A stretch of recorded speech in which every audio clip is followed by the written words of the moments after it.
Hey guys, time for another shop video. 11,000 square feet, and we still don't have enough room to park all these Jeeps. We're gonna do a little video on suspension systems, following up the video that I did recently. Now, y'all know this Jeep, Moby. He's got the double throwdown. So let's take a quick look at Moby and see what he's got. Now, this Jeep went back to California and recently had the latest and greatest updates done by Evo. Apparently it has more travel than a standard double throwdown. It's got some really cool parts. Check out these control arms. Machined aluminum control arms with nylon sliders on the bottom. Got our coil over here, all of our King stuff. But the bottom line is it's pretty traditional. What I mean by that is you've got an upper and a lower control arm. Check that out. So you've got one on both sides. So we have essentially a, hope you can see that, a standard JK setup, just really heavy duty. Let's check out the rear. That's really where a lot of stuff happens on this one.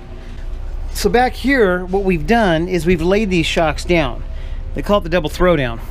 And we've got all of our traditional speed bumps and coil springs and reservoirs, but it's laid out in a different configuration.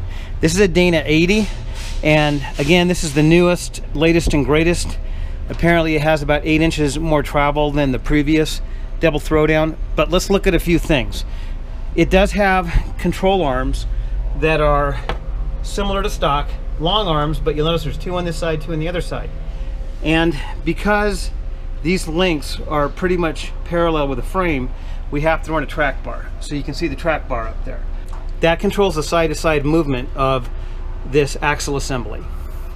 Now, one of the benefits of this setup is because these control arms are parallel with the frame. In fact, let's get a better look. Because these control arms are parallel with the frame, we can run the stock fuel tank, which is huge for engine conversions, because having to remove the fuel tank, and we're going to look at an Elite package here soon and I'll show you what I'm talking about, it's a lot of extra work, a lot of extra expense. Not that it doesn't work, it's just different. So what we basically have done is we've taken the vertical springs and shocks and we've laid them down.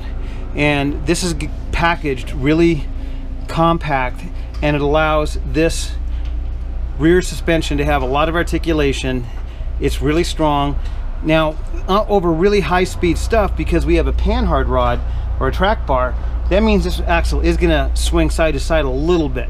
But from what I gather, it's not enough to really matter compared to a true 4-link that doesn't run the panhard rod. So let's go take a look at the Elite package. All right, we got a swamp cooler right above us. It's about 100 degrees here in Vegas, so I hope you can hear me. This is a Elite package. Let's take a closer look. So one of the big differences up here is we got a 3-link.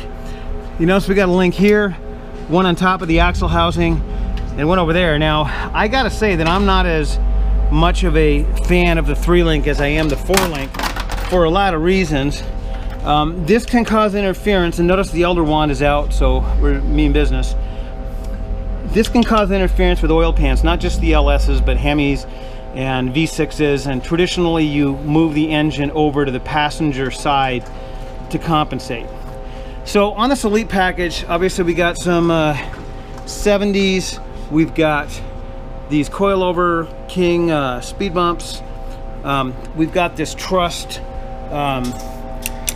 tie rod, and guys, see this right here? This is really important. First, I like to see this bolt come in from the top, so if that nut were ever to fall off, you would still have integrity. You want to see a couple of threads sticking out of that nut right there. If you don't have a couple of threads sticking out of there, then the locking portion of this nut is not going to work, because these bolts are tapered at the end. Got some really heavy duty knuckles. So both of these setups are really strong. We got our hydraulic ram here, but you can see the difference on this 3-link. It's very different than the 4-link. I'm not a big fan of attaching the suspension component to the differential cover. I have seen issues with that, but as you can see, this is pretty beefed up. They've got it bolted to the pumpkin as well as the cover, and it's all braced, so I doubt you're going to have a problem with that. Now a full 4-link would mean if you were to lose this upper link or a joint were to go out, you would have more security than having this 3-link. If that top link goes out, you're pretty much screwed. Now, as usual, we're running these coilovers, which means we got to add these towers on. It's quite a bit of work. The Evo coilover setup is a lot simpler install if you don't get the double throwdown, and that works really good. In fact, these all work really good. What it comes down to is what do you want? And when you're going really fast out in the desert, this type of suspension system is great, but just for cruising around town, it is not necessary. So you'll see that a couple of cross members are missing, and it may even look weaker than a stock JK because we're missing cross members. Maybe they want the flex, who knows, but typical long arm, they're pivoting it off the cross member. Here's the big difference. You notice there is no panhard rod on this.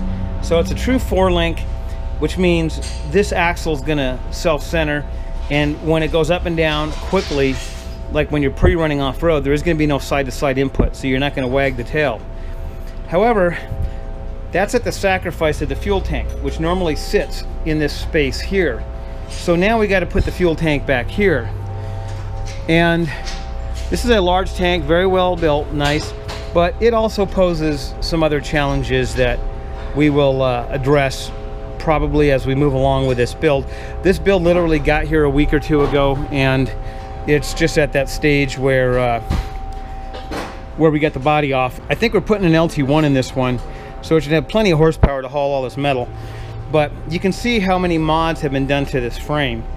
The Evo setup pretty much works within the stock frame, and then they package everything in this space back here, so you can run the stock fuel tank with a lot less mods than the Elite chassis has. The Elite chassis pretty much is 100 hours plus of labor. Basically all the brackets have to come off, and this was done really nice. As you can tell, I'm not sure who did it. I think it was done in Arizona, but pretty much you got to strip everything down, cut everything off, and then start all over. So it is a massive amount of work. They tucked their evap canister up here, and that's fine. We can work with that.